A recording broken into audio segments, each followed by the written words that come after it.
नमस्ते दोस्तों, कैसे हैं आप सब। मैं हूं आपका दोस्त और शिक्षा में आपका साथी, और आज हम एक साथ एक्सप्लोर करेंगे सीबीएसई क्लास 10 इंग्लिश लिटरेचर का एक बहुत ही इंपॉर्टेंट चैप्टर जो कि है टू स्टोरीज अबाउट फ्लाइंग का समरी। इस चैप्टर में हम दो ऐसी कहानियों के बारे में जानेंगे जो हुमेन उड़ने के अलग अलग पहलुओं को दिखाती हैं। अगर आप भी एग्जाम्स की तैयारी कर रहे हैं और चाहते हैं कि ये चैप्टर आपको अच्छे से समझ में आ जाए, तो ये वीडियो आपके लिए है।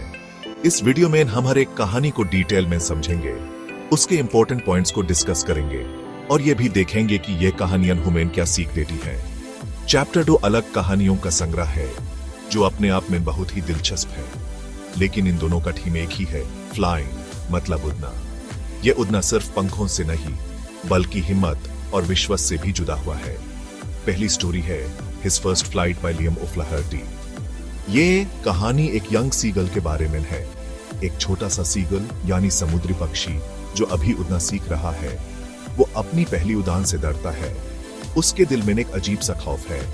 उसकी फैमिली, उसकी माँ पापा भाई बहन सभी यूसी एनकरेज करते हैं, सभी यूडी सकते हैं और वो यूसे भी उड़ने के लिए कहते हैं, पर यह सीगल डर के मारे क्लिफ पर ही रुक गया है। यूसे लगता है कि अगर वो उड़ा तो गिर जाएगा। उसकी भूख बढ़ती जा रही है और वो बहुत परेशान है, पर उसका डर उसे उड़ने नहीं देता। वो अपने डर के आगे बेबस हो गया है। तब उसकी माँ एक मछली लेकर क्लिफ के किनारे आती है। वो मछली को उसके सामने पकड़ती है, उसे और भी ज्यादा भूखा बनाने के लिए। सीगल भूख से मजबूर हो जाता है और उसे सब कुछ भूल जाता है और बिना सोचे समझे क्लिफ से कूद पड़ता है। वो अपनी माँ की तरफ लपकता है मछली को पकड़ने के लिए। शुरुआत में डर लगता है, उसे लगता है कि वो गिर जाएगा, लेकिन उठे उठे उसी पता चलता है कि वो भी उड़ सकता है। उसके पंख अपने आप खुल जाते हैं और वो हवा में उड़ने लगता है। फैमिली बहुत खुश होती है और यूसे सेलिब्रेट करती है और सीगल को अपनी हिम्मत पर गर्व महसूस होता है। उसे एहसास होता है कि डर के आगे जीत है। ये कहानी हम सिखाती है एक बहुत ही इंपॉर्टेंट लेसन कि जब तक हम अपने डर को नहीं तोड़ते, हम कभी आगे नहीं बढ़ सकते। डर को जीतना ही जिंदगी की सबसे बड़ी जीत है।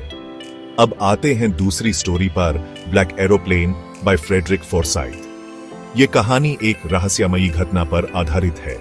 इसमें एक पायलट रात को अपने एरोप्लेन में सफर कर रहा होता है। वो अपने घर जा रहा होता है और बहुत खुश है। सब कुछ ठीक था, मौसम भी साफ था, लेकिन अचानक एक काली बादलों वाली आंधी आ जाती है। आसमान में बिजली कड़कने लगती है और एरोप्लेन बुरी तरह हिलने लगता है। कंपास, रेडियो सब कुछ फेल हो जाता है। पायलट बिल्कुल अकेला और बेबस महसूस करता है। तभी एक ब्लैक एरोप्लेन दिखता है, जैसे कोई फरिश्ता बनकर आया हो, जो उसे रास्ता दिखाता है और सेफली लैंड करवा देता है।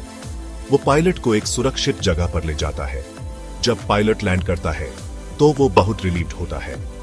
तो ग्राउंड स्टाफ से पूछता है उस ब्लैक एरोप्लेन के बारे में, उस मिस्टीरियस पायलट के बारे में जो उसकी मदद करने आया था, लेकिन किसी ने भी उसको नहीं देखा। किसी को भी उस ब्लैक एरोप्लेन के बारे में कोई जानकारी नहीं है। ये कहानी सस्पेंसफुल है और हमें सोचने पर मजबूर करती है और हमें यह सिखाती है कि कभी कभी जिंदगी में कुछ चीजें हमारे समझ से बाहर होती हैं, कुछ सवालों के जवाब नहीं होते। तो दोस्तों, दोनों कहानियों का मेन मैसेज है एक बहुत ही पावरफुल मैसेज। अपने डर का सामना करो और खुद पर भरोसा रखो, क्योंकि आप में वो सब कुछ है जो आपको सफल बनाने के लिए चाहिए। एग्जाम्स का डर भी इसी तरह का है, एक ऐसी चीज जो हमें रोक सकती है। बस थोड़ा हिम्मत दिखानी है और फिर सब आसान हो जाएगा। एपी अपने डर को जीत सकते हैं और एग्जाम्स में सफल हो सकते हैं। आपको ये समरी कैसे लगी? मुझे उम्मीद है कि आपको ये वीडियो पसंद आया होगा। कमेंट्स में जरूर बताइए अपनी राय और अपने सवाल शेयर करें, और ऐसे और वीडियोस के लिए चैनल को सब्सक्राइब करें। हम आपके लिए हमेशा हेल्पफुल और इंफॉर्मेटिव वीडियोस लाते रहेंगे। All the best for your exams. मेरी शुभकामनाएं आपके साथ हैं। धन्यवाद।